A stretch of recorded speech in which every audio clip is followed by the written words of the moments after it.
अगर आप कम खाते हो और वजन फिर भी बढ़ रहा है तो मसला आपकी डाइट, एक्सरसाइज या फिर विल पावर का नहीं है, बल्कि मसला आपके मेटाबॉलिज्म का है। अस्सलाम वालेकुम, की हाल चाल ताड़े सारे आई होप सब लोग ठीक ठाक होंगे, खुश बाश होंगे। मैं सिद्रा सरीन और मैं ताड़े सारे दी हेल्प करनी है वेट कट करने ची, क्योंकि खुद भी मैं आपदा 50 किलो वजन कट कर चुकी हूं। पहले मेरा वजन 122 किलो से जड़ा कि कट होके ऑन ऑलमोस्ट 73 केजीज हो चुके हैं। सो आई रियली वांट कि तुसी सारे भी जल्दी जल्दी आपदा वजन कट कर लो। आज की वीडियो में मैं तुहानू दसांगी कि बहुत सारी दफा से डाइट, एक्सरसाइज और सारा कुछ फॉलो तो कर रहे होने, लेकिन फिर भी साडा वजन क्यों नहीं घटदा। मसला कभी भी सारी डाइट या एक्सरसाइज नहीं हुंदा, बल्कि मसला साडा मेटाबॉलिज्म हुंदा है। मेटाबॉलिज्म के इस मसले को हम आम जुबान में डैमेज मेटाबॉलिज्म या फिर मेटाबॉलिक अडेप्टेशंस कहते हैं। अब हम बात करते हैं मेटाबॉलिक अडेप्टेशन होती क्या है। बहुत सारी दफा जब हम लोग क्रैश डाइट करते हैं या फिर लो कैलोरी डाइट करते हैं और फिर हम लोग कहते हैं हम लोग का वेट रुक गया है, अब वेट रुक गया है, ये कम ही नहीं हो रहा, अब हमें क्या करना चाहिए। तो ये वाला मसला जब भी आपके साथ आता है तो आप समझ लें कि आप लोग डैमेज मेटाबॉलिज्म से सफर कर रहे हैं, आप लोग मेटाबॉलिक अडेप्टेशन के मसले को फेस कर रहे हैं।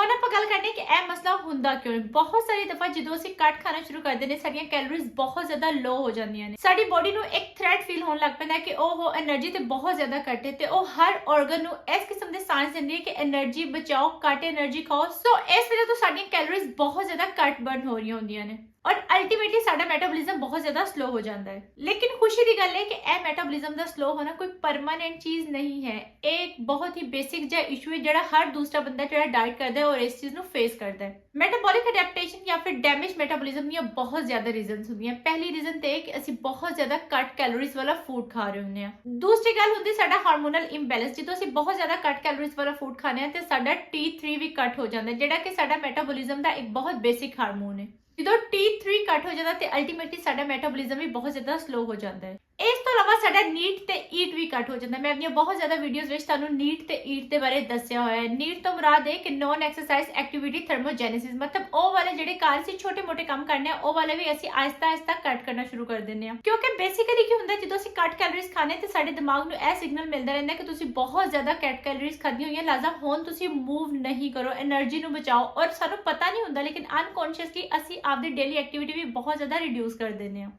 इस तो अलावा ईट असं बहुत ज्यादा ऐसी वीडियोस भी वेखने हैं जिन्हां विच क्रैश डाइट प्लान्स शेयर किए होंदे ने और नाल क्या गया हुंदा है कि तुसी किसी भी किस्म की एक्सरसाइज नहीं करनी। ईट तो मुराद ए हुंदा है कि एक्सरसाइज एक्टिविटी थर्मोजेनेसिस। सादा अल्फाज च है कि जेडी असं डेली बेसिस ते एक्सरसाइज करने डेलीबरेटली, लाइक एक किसी भी किस्म की स्ट्रेचिंग करने, वॉक करने, स्ट्रेंथ ट्रेनिंग करने या कोई भी ऐसी चीज जेडी असं करने आपदा वजन घटाने वास्ते या फिर मसल्स बिल्डिंग वास्ते। जो असं घट कैलोरीज खाने ते अल्टीमेटली साडा ईट भी घट हो जाता है। क्यों? क्योंकि साडा ब्रेन सानू अलाउ ही नहीं करता किसी भी किस्म की एक्सरसाइज करने वास्ते। ऐसे बहुत ज्यादा लोग वेट कट करना चाहते हैं, लेकिन अनफॉर्चुनेटली असं उस साइंस को समझना नहीं चाहते जिनकी वजह तो साडा वेट कट नहीं हो रहा। आई नो आप लोगों में से भी बहुत से लोग होंगे जो इस वीडियो को स्किप करेंगे और कहेंगे ओहो इसमें तो कोई टिप एंड ट्रिक नहीं बताई गई, ओहो इसमें तो किसी किस्म का कोई डाइट प्लान शेयर नहीं किया गया, ओहो इसमें तो कोई कैलोरीज की बात नहीं हुई। लेकिन एक्चुअली आप लोगों को खुद को समझना है कि साइंस है क्या वेट लॉस के पीछे। आज की वीडियो में वही साइंस में बताऊंगी आप लोगों को कि किस तरह से आप लोगों का वजन कम नहीं होता और आप लोगों को क्या एक्शंस लेने हैं। इसके अलावा बहुत सारी दफा जब हम लोग प्रोटीन इनटेक कम करते हैं तो जब प्रोटीन इनटेक कम होता है तो हम लोग का फूड का थर्मोजेनेसिस भी बहुत ज्यादा लो हो जाता है, जिसकी वजह से हम लोगों की बॉडी अडेप्टेशन मोड में चली जाती है, हम लोग मेटाबॉलिक अडेप्टेशन को फेस करते हैं। खैर ये तो हो गई वो कुछ छोटी छोटी बेसिक रीजन जिसकी वजह से आप लोग जान सकते हैं कि आप लोगों की बॉडी मेटाबॉलिक अडेप्टेशन में जाती क्यों है, आप लोगों का वजन क्यों कम नहीं होता, आप लोग क्यों एक ही जगह पर फंस के रह जाते हैं। अब हम बात करते हैं उन साइंस के ऊपर जो हमें बताएंगे कि अच्छा हम लोग भी मेटाबॉलिक अडेप्टेशन से गुजर रहे हैं या नहीं गुजर रहे। मेटाबॉलिक अडेप्टेशन की कुछ बेसिक साइंस है, जिस तरह हम लोग बहुत ज्यादा कम खाना खा रहे हैं लेकिन वेट कम नहीं हो रहा। इनफैक्ट कुछ लोगों का तो वेट फिर भी गेन होता है। हर वक्त थके थके रहना, बहुत सारी दफा तो सर्दी ना होने के बावजूद भी बहुत ज्यादा ठंड लगना, हेयर फॉल होना, स्किन का डैमेज होना, हर वक्त मूड का खराब रहना और कोई भी काम करने को दिल ना करना। अगर ये साइंस आप लोगों में भी है तो आप लोग समझ लें कि आप लोगों की बॉडी भी मेटाबॉलिक अडेप्टेशन को फेस कर रही है।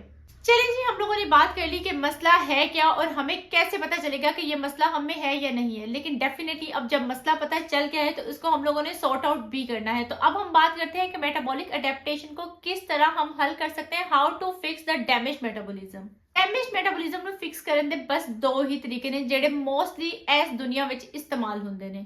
पहला तरीका है रिवर्स स्टार्टिंग और दूसरा है ऑल इन अप्रोच। मैं ਤੁਹਾਨੂੰ ਦੋਵੇਂ ਤਰੀਕੇ ਵਾਰੀ-ਵਾਰੀ ਦੱਸ ਦੇਣੀ ਹੈ, ਤੁਸੀਂ ਜਿਹੜਾ ਚਾਹੋ ਉਹਨੂੰ इस्तेमाल कर सकते हो up to your own will कि आप लोगों के ऊपर कौन सा सूट करता है। रिवर्स स्टार्टिंग का मतलब ये है कि आप लोगों ने अब अपनी कैलोरीज का इंटेक बढ़ा लेना है। मतलब ये कि अगर आप लोग पहले 1200 कैलोरीज खा रहे थे तो पहले हफ्ते में या तो आपने 1250 या फिर 1300 कैलोरीज खानी है। हर हफ्ते में आप लोगों ने 100 लाइक 50 से 100 के दरमियान कैलोरीज में इंक्रीज करना है। बहुत से स्पोर्ट्स डाइटिशियन रिवर्स स्टार्टिंग को इस्तेमाल करते हुए अपने कस्टमर्स का मेटाबॉलिक एडेप्टेशन का इशू रिजॉल्व करते हैं। रिवर्स स्टार्टिंग के जरिए जब भी आप अपने मेटाबॉलिक एडेप्टेशन को क्योर करने की कोशिश करेंगे तो इसमें आप लोगों को ऑलमोस्ट 5 से 6 महीने लग जाएंगे। लेकिन इसमें एक ट्रिक है, एक हिंट है जो आप लोगों ने जरूर फॉलो करनी है और वो ये है कि आप लोगों ने प्रोटीन इंटेक हाई रखना है। आदो आप लोग हर वीक में 50 टू 100 कैलोरीज इंक्रीज कर रहे हो, लेकिन स्टिल जो एक बेसिक चीज है वो ये है कि आप लोगों ने प्रोटीन इंटेक को हाई करना है और विद इन 5 टू 6 मंथ्स आप लोग का मेटाबॉलिक एडेप्टेशन का जो इशू है ये रिजॉल्व होने लगता है। अब हम बात करते हैं अपनी दूसरी टेक्निक के ऊपर जो है all in approach. All in approach एक बहुत ही फेमस अप्रोच है। आजकल की दुनिया ऑल इन अप्रोच को ज्यादा फॉलो करती है। ऑल इन अप्रोच अपने नाम से ही जाहिर करती है कि ऑल इन मतलब जो भी मिले उसको खा जाओ, लेकिन इतना मतलब ऐ नहीं है कि सुबह मुंह चलाना शुरू करो और रात तक ਤੁਹਾਡਾ मुंह बंद ही ना होए। ऑल इन अप्रोच ਦੇ ਵਿੱਚ ਇਹ ਹੁੰਦਾ ਹੈ ਕਿ ਤੁਸੀਂ ਜੋ ਚਾਹੋ ਉਹ ਤੁਸੀਂ ਖਾ ਸਕਦੇ ਹੋ, ਕਿਸੇ ਕਿਸਮ ਦੀ ਕੋਈ ਰਿਸਟ੍ਰਿਕਸ਼ਨ ਨਹੀਂ ਹੈ। ਤੁਸੀਂ ਕਿਸੇ ਵੀ ਕਿਸਮ ਦਾ ਕੋਈ ਕੈਲੋਰੀਜ਼ ਦਾ ਹਿਸਾਬ ਨਹੀਂ ਰੱਖਣਾ। ਤੁਸੀਂ ਆਪਣੀਆਂ ਮੇਨਟੇਨੈਂਸ ਕੈਲੋਰੀਜ਼ ਜਾਂ ਫਿਰ ਉਸ ਤੋਂ ਜ਼ਿਆਦਾ ਕੈਲੋਰੀਜ਼ ਖਾ ਸਕਦੇ ਹੋ। ਮੇਨਟੇਨੈਂਸ ਕੈਲੋਰੀਜ਼ ਹਰ ਇਨਸਾਨ ਦੀਆਂ ਮੁxtਲਿਫ ਹੁੰਦੀਆਂ। ਤੁਸੀਂ ਗੂਗਲ ਤੇ ਜਾ ਕੇ ਆਪਦਾ ਡਾਟਾ ਪਾਓ ਤੇ ਆਪਦੀਆਂ ਮੇਨਟੇਨੈਂਸ ਕੈਲੋਰੀਜ਼ ਕੱਢ ਲਵੋ। ऑल इन अप्रोच बहुत जल्दी जल्दी आप लोग के इस इशू को रिजॉल्व करती है। इनफैक्ट कुछ केसेस में तो ये जस्ट 3 टू 4 डेज में ही मेटाबॉलिक एडेप्टेशन के इशू को रिजॉल्व कर देती है। ऐसे लोग जिनका कैलोरी डेफिसिट बहुत लंबे अरसे से चल रहा है उनको चाहिए कि वो ऑल इन अप्रोच को यूज करें, लेकिन ऑल इन अप्रोच में भी एक वार्निंग है और वो ये है कि आप लोग इसकी वजह से वेट गेन कर सकते हैं, लेकिन वो वेट गेन टेम्परेरी होगा। इसका मतलब ये नहीं है कि वो वेट आपके साथ लॉन्ग लाइफ चलेगा। आफ्टर दिस अप्रोच तक जब आप लोगों का ये इशू रिजॉल्व हो जाएगा उसके बाद जैसे ही आप लोग एक मेंटेनेंस या फिर हेल्दी डाइट के ऊपर आओगे आप लोगों का ये जो वेट गेन है ये कम हो जाएगा। यही थी आज की वीडियो जिसमें मैंने आप लोगों को बताया कि मेटाबॉलिक एडेप्टेशन होता क्या है, किस तरह से हम सब लोग अपनी छोटी छोटी गलतियों की वजह से अपने मेटाबॉलिज्म को खराब कर बैठते हैं और फिर हम लोग कहते हैं कि हम लोग भी उतना ही खाते हैं, कोई दूसरा भी उतना ही खाता है, लेकिन हम लोग का वजन बढ़ता है और उसका वजन नहीं बढ़ता। कमेंट सेक्शन में आप सब लोग मुझे बताइए कि आप लोगों में ये साइंस है या नहीं है। अगर है तो आप किस अप्रोच को इस्तेमाल करके अपना मेटाबॉलिज्म फास्ट करेंगे या फिर उसको फिक्स करेंगे। यही थी आज की वीडियो। आई होप आप लोगों को मेरी वीडियोस अच्छी लग रही हैं। अगर मेरी वीडियोस अच्छी लग रही हैं तो please like share and subscribe जरूर करा करो और हाँ बेल आइकन का बटन अपना बिल्कुल नहीं भूलना ताकि मेरी वीडियो सब तो पहले ਤੁਹਾਨੂੰ ਸਾਰਿਆਂ ਨੂੰ ਮਿਲ ਸਕੇ। इंशाल्लाह ਤੁਹਾਡੀ ਸਾਰਿਆਂ ਨਾਲ ਮੁਲਾਕਾਤ होगी मेरी अगली वीडियो च। उस वक्त तक लिए अल्लाह हाफिज ते रब रखा।